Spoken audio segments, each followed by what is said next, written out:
Mrs. Lantos, Katrina Lantos and family, my good friend Phil Friedman, State Secretary Namet, Deputy Foreign Minister of Greece, Special Envoy Ira Foreman, and Sir Burns, President Heisler, dignitaries, leaders. I'm very grateful that you're all here, and I thank you for coming. This is an important event, and especially significant for me, as I was privileged to have worked with Tom Lantos over the years on many issues of human rights and concern, and certainly none was more dear to him than the fight against anti-Semitism and Holocaust remembrance. And I can only think that he is having a lot of nachas from on high looking at this gathering. The subject is not a hypothetical one, unfortunately.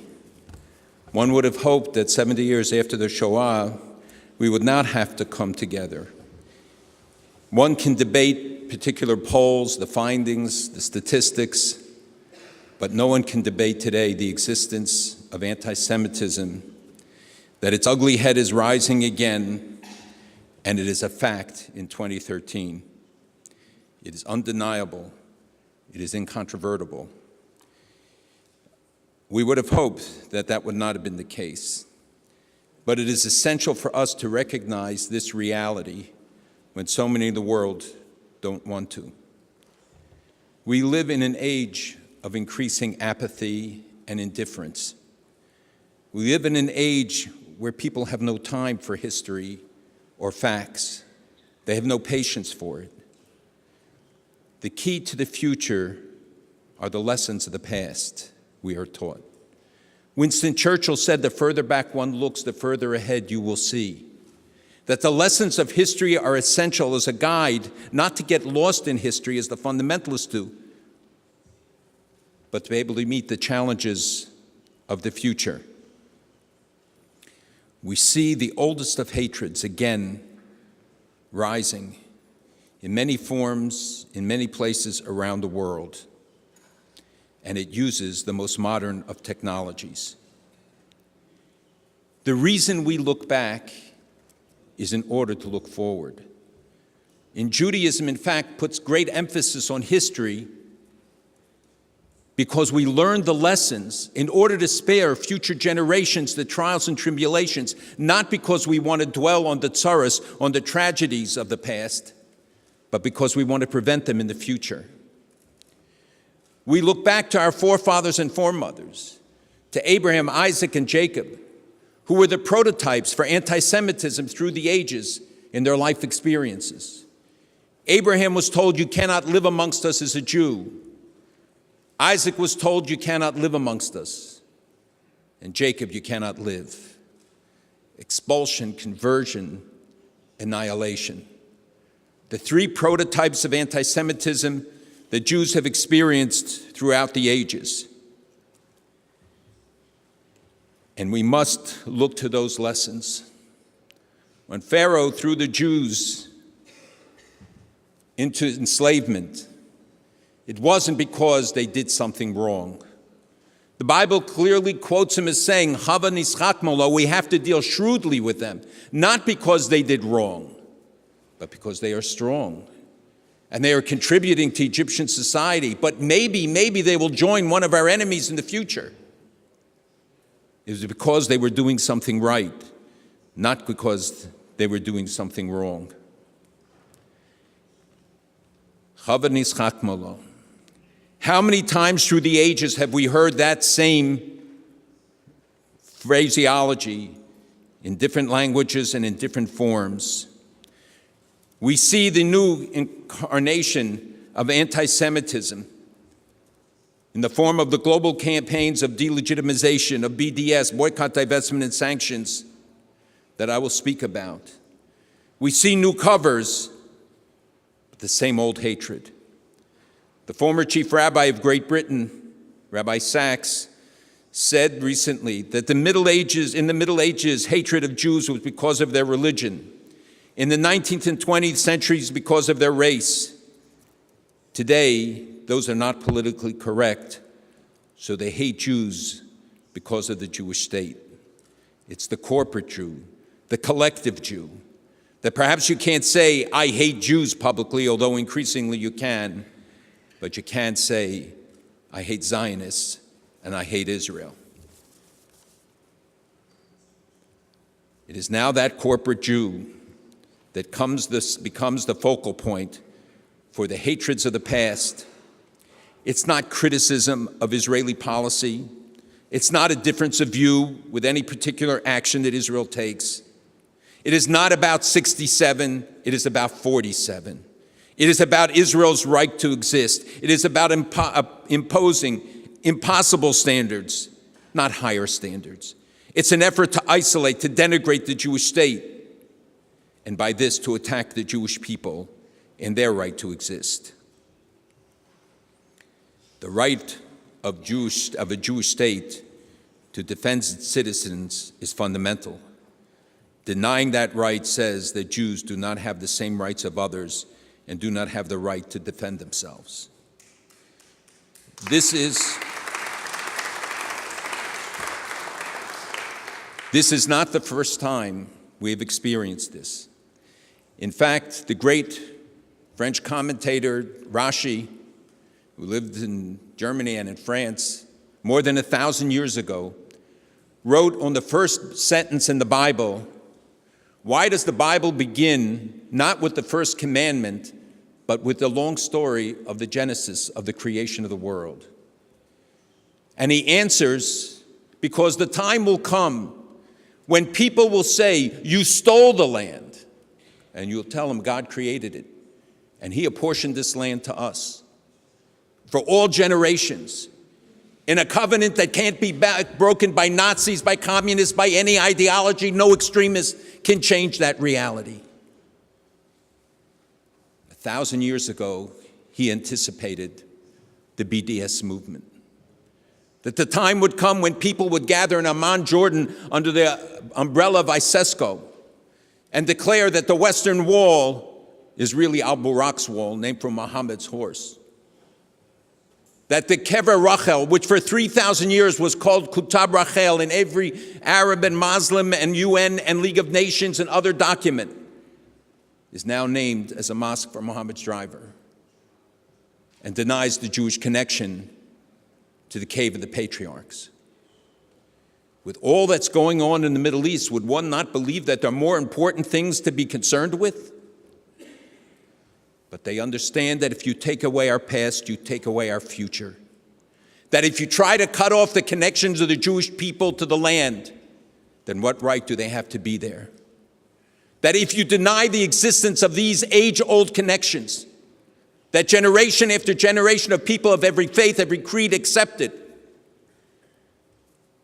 then you deny the right of the state to exist, and you deny the identity of the Jewish people. They know that these things are essential to us. So we learn in this age of superficiality, when we see that perhaps because of the complexity of issues, or despite the complexity of issues, because of the communications revolution, or despite the communications revolution, the big lie still works when it comes to Jews. Indifference knows no boundaries. We see it today again in the persecution of Christians in Nigeria, Pakistan, in Sudan, in Iran, in Ethiopia, in Syria. Where is the outcry? Thousands of Christians killed around the world and no one cares. That's the price of indifference. It may start with the Jews. It never ends with them. And when a world will accept the lies being perpetrated, then why not apply them to others who stand in the way of some ridiculous aspiration? Khamenei can declare Israel has no roots in the region, and the world is silent.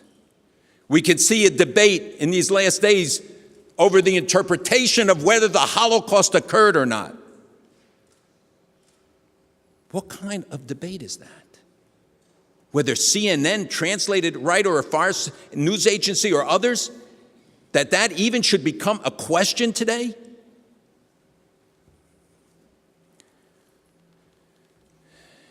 And in that light, the congratulations to the Greek government rings loud. That you had the courage of your convictions, you stood by it, that's the test of leadership.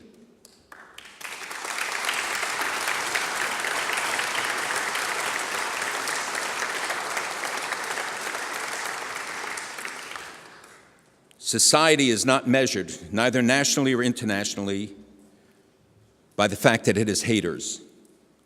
It is judged by how authorities, government officials, religious leaders, society, the media, others, all influentials, how they deal with it. Do they sweep it under the rug? Do they ignore it? Do they endorse it? It is a cancer that must be excised completely, or it will continue to come back and revisit us. We have learned that lesson so often in the past. In all its public manifestations, whether they come from the extreme left or they come from the extreme right, they can't allow to go on unchallenged, because all of us ultimately become the victims. We have to learn to talk truth to power, to stare the haters in the eye and stare them down and declare that we will not allow them to continue. We will not allow people to hide behind these false campaigns of denying circumcision or Jewish humane slaughter, because this is an age-old cover for anti-Semitism. These practices have been proven humane.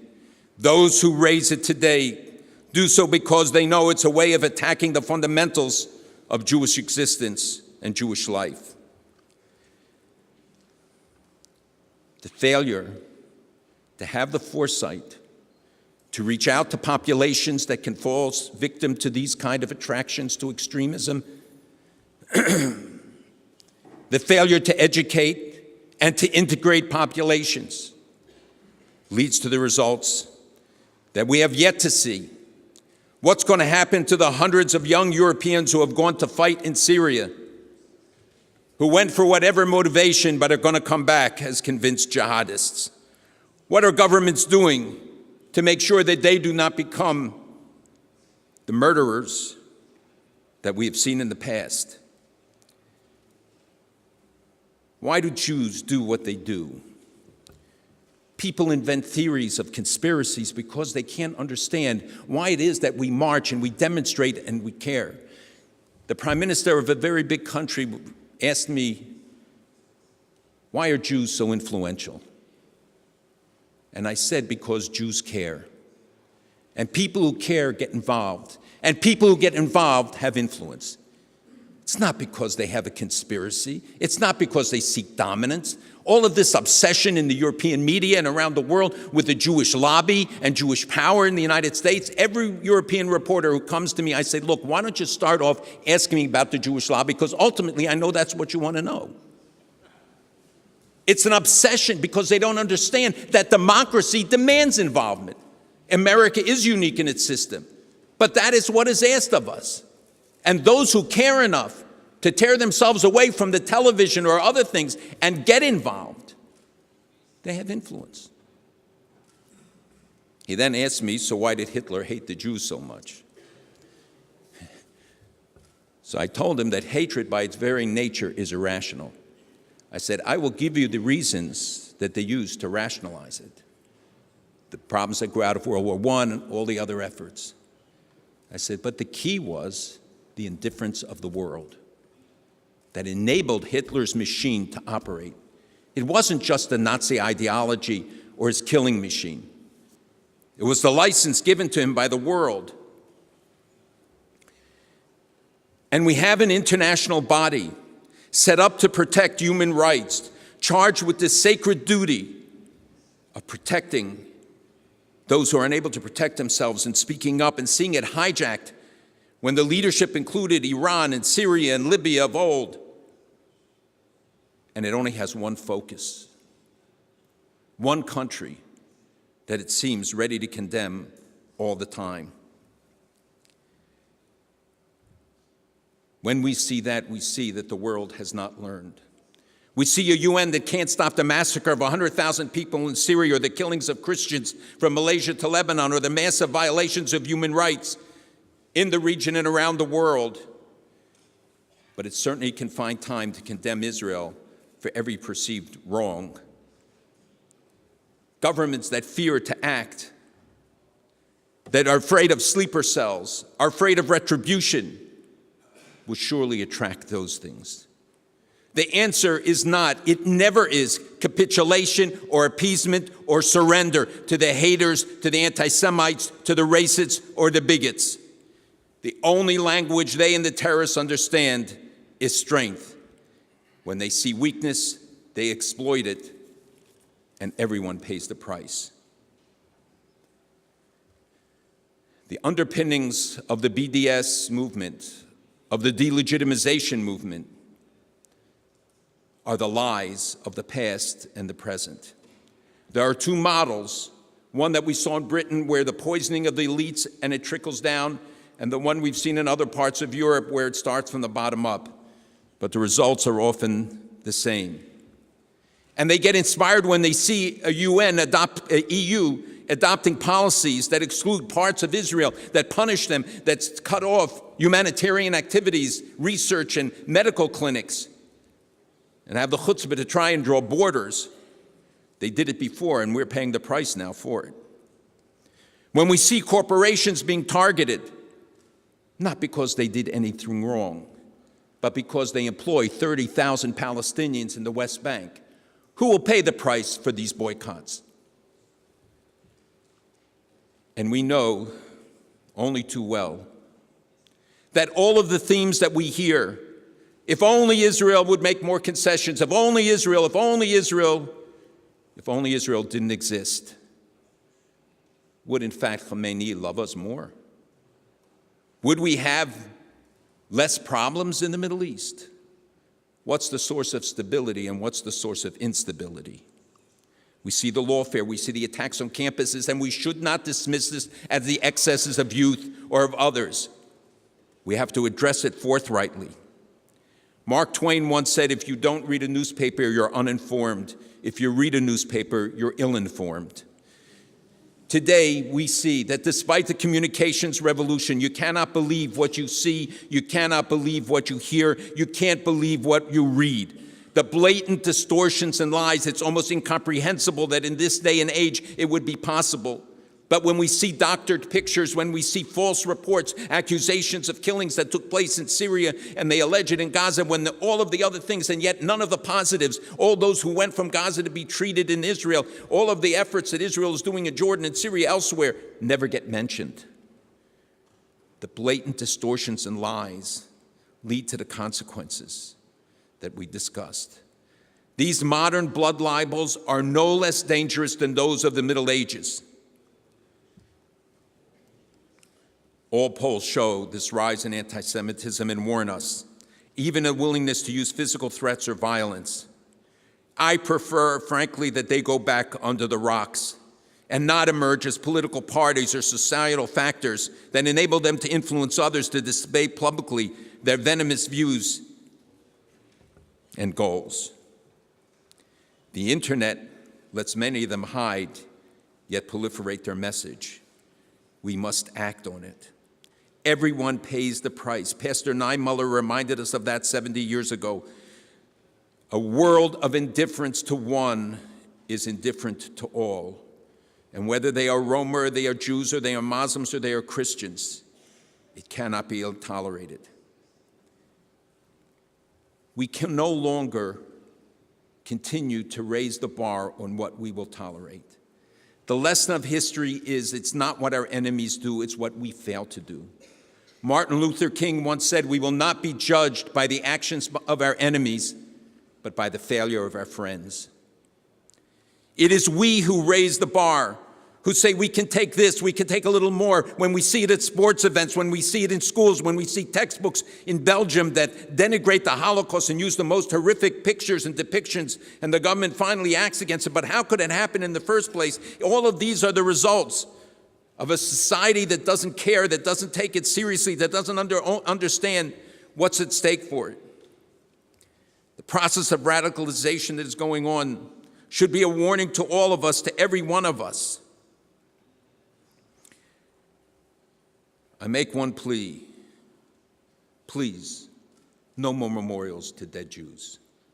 Stand up for a vibrant, living Jewish state and Jewish people.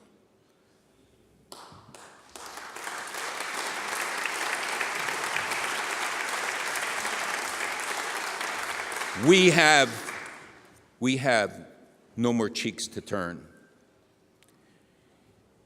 Never again was mentioned before, so let me just say that never again must be a pledge that is renewed by every generation, by people of every faith, every creed, wherever they are. This must become a pledge, a sacred pledge. It's not a hollow phrase that one yells for political purposes or at rallies. 70 years ago, people said they did not know. We know from the revelations of the archives of the Allies how much they knew. They knew every day the Jews who were being killed because they had broken the Nazi codes but didn't want to release it. Only recently we learned of the 42,000 camps that existed. And only recently did we learn of the British tapes of Nazi officers which gave such great detail about the Holocaust but remained locked away except for the research of an individual who discovered them. It wasn't that they didn't know, they didn't want to know. Today, we have no cloak of ignorance to hide our shame. We know everything. The antidote to the haters is unity. It means putting aside the differences, religious, political, etc., and standing together against them. Unity can overcome the challenges. Disunity makes us vulnerable to them. They have to see will and determination on the part of the West. Our grandparents and our grandchildren are going to hold us to account for what we do or for what we fail to do. The only true penitence for what happened 70 years ago is action today to make sure that it never happens again.